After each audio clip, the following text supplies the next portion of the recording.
So, hello everyone again, and yeah, I'm a little bit annoyed because I showed all the mixing of these colors. It's here it's the copper, and it's yeah, it's very old. It's burnt copper from Dipon. It's a pigment paste. I showed how I mixed the coffee with the pigment drops from Etter Art. So, and I showed how to mix the beige from Etter Art with the pigment drops. So here's the chart. The coffee I mixed with 4 parts of the yellow, 4 parts of the red, 1 blue, 1 black. And the beige I mixed with 1 yellow. Instead of 15 drops of white, I used 8 drops because I'm afraid it gets too heavy, and 1 drop of the brown. But you know, my camera just stopped filming, so I need to keep an eye on my camera so that this is not happening again. Anyway, let me just give it here a final stir. And you see here the color. I also added here a little bit of the pearl mica. So, yeah, well, these things are happening. And, you know, I introduced this mold. It's the tray mold, the Round Trinket Dish mold from MoldsandShapes. I got this very new, and I'm very happy with the round shape because I love it, just the basic shape. Here's my copper, and let me just start pouring. So here's my clear, and I'm using, I keep an eye on my on my camera. I'm using here the Ultracast resin, and I'm only pouring a rim, a clear rim around the mold. Not so easy to keep your hand very quietly, very calm. So, like I always say, take your time when you do your resin art. There's no hurry, so never panic.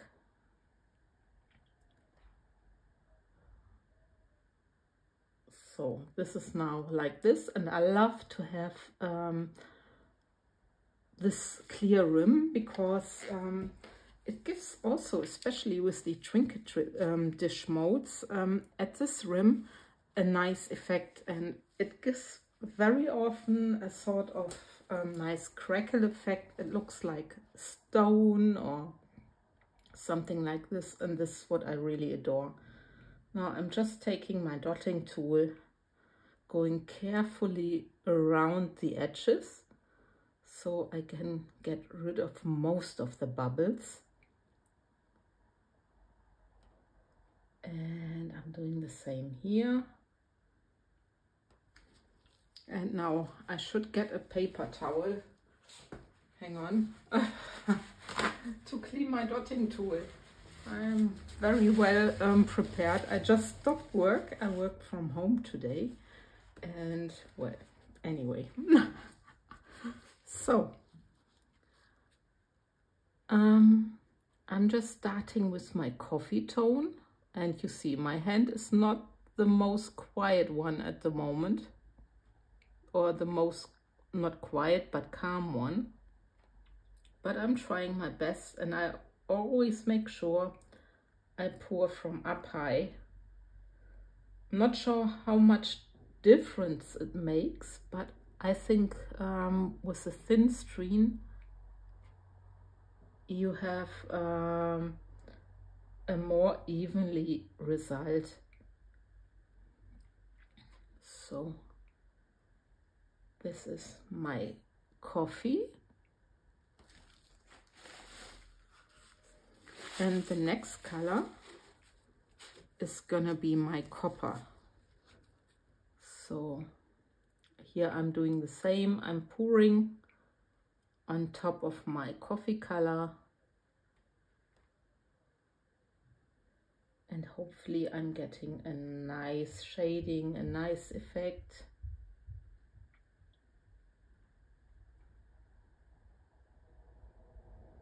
But you never know. So.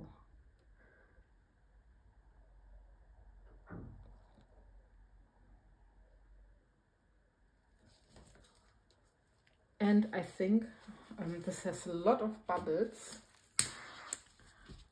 I'm already starting also with my beige. And then I pour just the clear resin in the middle and push my colors out. So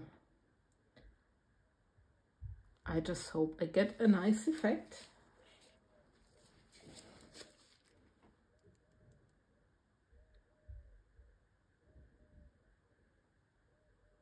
You see, I'm just making sure they get pushed to the sides.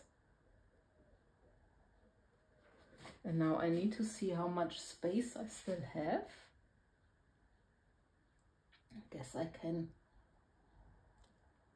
put this all in, and then I still have a little bit left for the colors I still have in my cups. So I mixed up 450 grams of resin, because I don't know how much resin this mold can keep. So I wanted to make sure I have enough. So we will see. Just taking my brown again, because I love the mixture also of the colors getting more to the center. So I'm just doing this a little bit so that, you know, when the resin is moving, the colors catch up. And the same I'm doing with the copper. I love this coffee tone. And really you can mix your colors. You can even make different shades of brown. You just make a little bit less of one color, and you just need to play around. The pigment drops are very, very perfect, and yeah, they're really ideal for resin. Now also this beige. Now I need to see. I think it's enough. So I mixed a bit too much. Maybe this is like 30 grams. I'm not sure which is the leftover. It's not more. So yeah, I just wanted to make sure I really have enough resin. So this can now pull to the center. I just check if the camera is still working. And I need to see what I put into the center. I'm not quite sure yet. While the camera is still on and I put you on a time lapse, I will see what I can put into the center.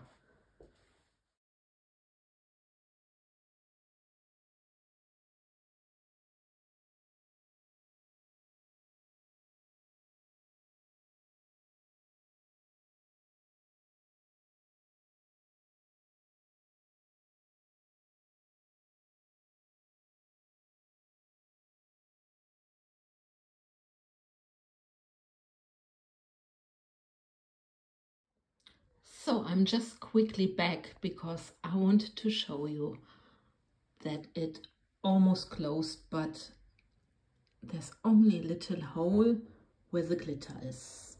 So I'm very happy about it, and it did it all by itself. I didn't need to do anything. I just let the resin float. So, and this pattern also looks very awesome, I think. And I'm so curious how it's gonna look on the other side, if the colors are matching.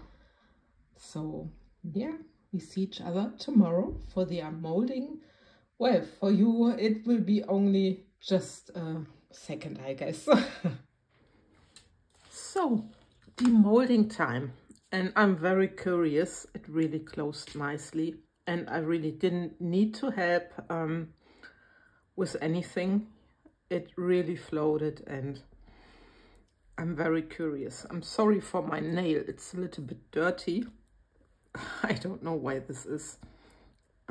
Yeah, so I need to get this out first, and then I'm very, very curious how the backside is looking, if there is a beautiful web effect, and how the colors are looking.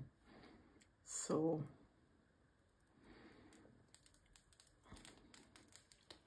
just have a look.